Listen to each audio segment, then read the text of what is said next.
Olá, vamos falar sobre a engenharia do aprendizado, se assim podemos dizer. O que a engenharia faz? O trabalho do engenheiro é encontrar, identificar, na verdade, problemas e solucionar. O engenheiro tem a função de resolver problemas. A gente vê algum problema, por exemplo, qual problema nós podemos dizer que existe? A dificuldade de aprender. O problema está ali.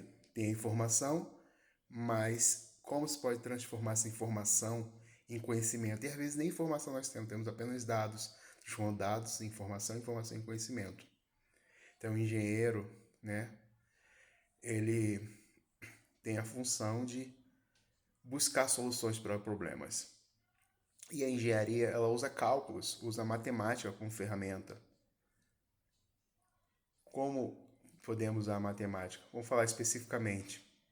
Você sabia que nosso cérebro tem uma capacidade, uma limitação de aprendizado contínua de de alta eficiência que eu estou falando?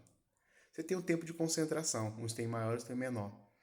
Trabalhando com os alunos, com as crianças, vamos dizer que o tempo de concentração hoje das crianças, aí de 7 a 11 anos, vai por torno de 15 minutos. Já viu que a gente força às vezes ficar horas em uma sala de aula, em uma aula e sem variação de tarefas. Quanto menor o tempo limite de concentração, elas estão em crescimento, né? Os ossos estão desenvolvendo, os músculos, toda a formação e o cérebro, né? Para quem não sabe, nosso cérebro só fica completamente formado entre os 21 a 25 anos. Primeiro se forma a parte emocional. Então, por isso que às vezes na adolescência já está formada a parte emocional, mas a parte racional não está totalmente formada, vai formar entre os 21 a 25, né? Tem a massa branca e a massa cinza, mas não vamos entrar em detalhes. Aí o que acontece? As emoções tomam a frente, a dianteira. E a gente, nós somos pessoas, seres humanos, já temos as emoções, né? Nós aprendemos baseado em emoções. Então, vamos usar cálculos, né? Não é uma coisa difícil, mas vamos calcular o tempo de concentração dos nossos alunos, das crianças, um vão ter mais, outro vão ter menos, e assim dar uma atividade específica para ajudar a aumentar essa concentração. Em média, as pessoas, né, em geral, conseguem reter 4 horas líquidas de estudo diário, né, de informações. A maioria do que passa disso, de 4 horas, são perdidas, né? E na hora do sono, quem tem um bom sono, uma boa alimentação, o sono ele vai trabalhar com a recuperação física e a recuperação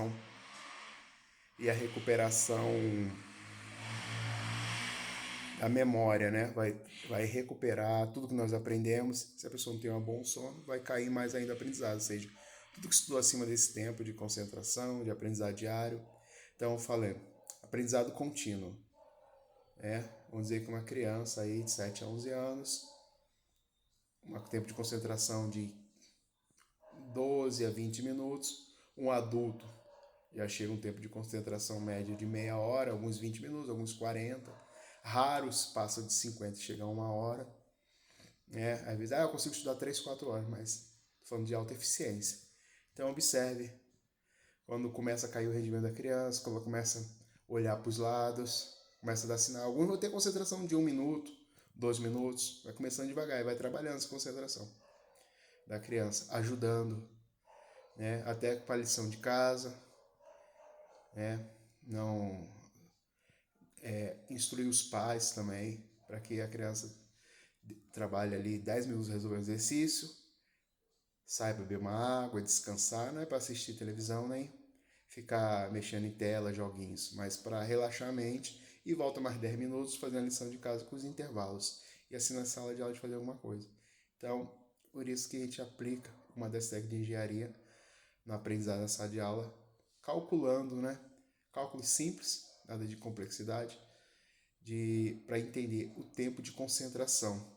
E com esse tempo de concentração a gente posso falar mais detalhes a seguinte, a respeito da taxa de aprendizado de cada pessoa. Né? A pessoa, às vezes, você passa um texto lá, 30 linhas, uma página aproximadamente, e ele retém menos, outros vão reter mais. Aí você passa outras atividades na área de números, a gente vai começando a calcular também a taxa de aprendizado, e assim a gente aplica a técnica de engenharia. Mas agora a ênfase fica na questão do tempo de concentração. Observe como dos fundamentos da metodologia que eu passei está sensível à necessidade e o ensino mais individual possível.